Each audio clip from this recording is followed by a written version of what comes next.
Next up on WTV, new school policies and new faces on campus. WTV's Daily Update starts now.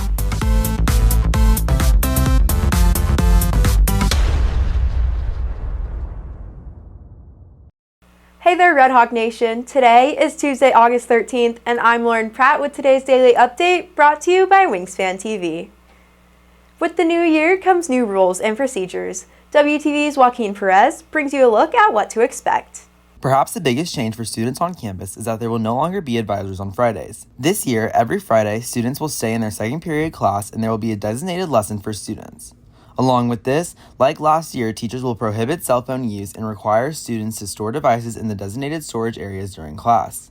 It will be up to the individual teacher as to where students' cell phone must be stored. Teachers will also ensure that there is no cell phone use in the restrooms and locker rooms. Another new policy this year is that all teachers will have kiosks in their classrooms for students to submit an e-hall pass to leave the classroom. Rather than creating an e-hall pass on their own device, students will now have a designated Chromebook in their room to create an e-hall pass. Also, like last year, there will be no drop-offs of any kind permitted on campus. Students will also not be allowed to exit the building for pickups of any kind, including to receive orders from Uber Eats, Grubhub, etc. Of course, if students leave for appointments, sickness, or other such things, students will be let back in when they return during the school day. But instead of the front door to the school remaining unlocked during school hours, students will have to press the doorbell and wait for the response. Then you will show your license or school ID. If you are leaving and being picked up, the person picking you up will do the same and show their ID. While there have been a few changes this year, the grading policy has remained the same as the 2023-2024 school year. Like last year, all graded assignments will have the same weight. There will be progress checks for learning, which will be recorded in Hack as non-graded and not calculated in students' GPAs.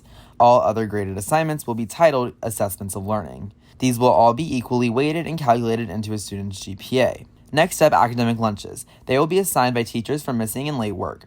The advisory period begins on August 26th. Starting at 12:15, students will have 5 minutes to get to the classroom. After the 5-minute period, advisory will continue until 12:45. During advisory, the halls will be closed, but common areas such as the cafeteria will remain open. Advisory can be a time to hang out with friends and study and prepare for classes, tests, or quizzes. Once again, there will be no advisors on Fridays, and advisory doesn't start till August 26th. So until then, students will stay in their second period for an extra 30 minutes. Another form of an academic lunch can be a mandatory tutorial. This is for students who need extra help in the class or needing one-on-one time with their teacher. If necessary, a teacher will assign you a mandatory tutorial. These tutorials will be during advisory or before or after school, depending on your availability. Lastly, lunch. Lunch begins at 12:50 and ends at 2:50. Lunches are split into 4 different groups, with each lunch lasting 30 minutes. A lunch, B lunch, C lunch, and D lunch. The lunch you are assigned to depends on the class you are during third period. You will find out what lunch you have at the beginning of your third period on the first and second days of school. Reporting for WTV, I am Joaquin Perez. Each year not only brings new students to campus, but changes in faculty as well. The new year brings some changes to the administration team.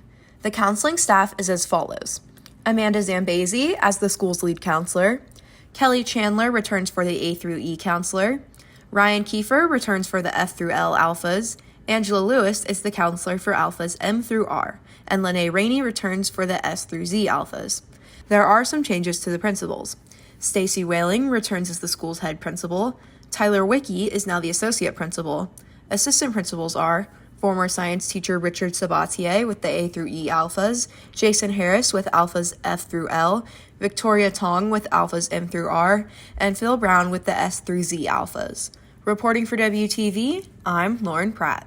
If you're looking for more from Wingspan, you can follow us at Liberty Wingspan on X, Instagram, and Facebook, or visit our award-winning website, libertywingspan.com. That's it for today's Daily Update. This is Lauren Pratt for Wingspan TV.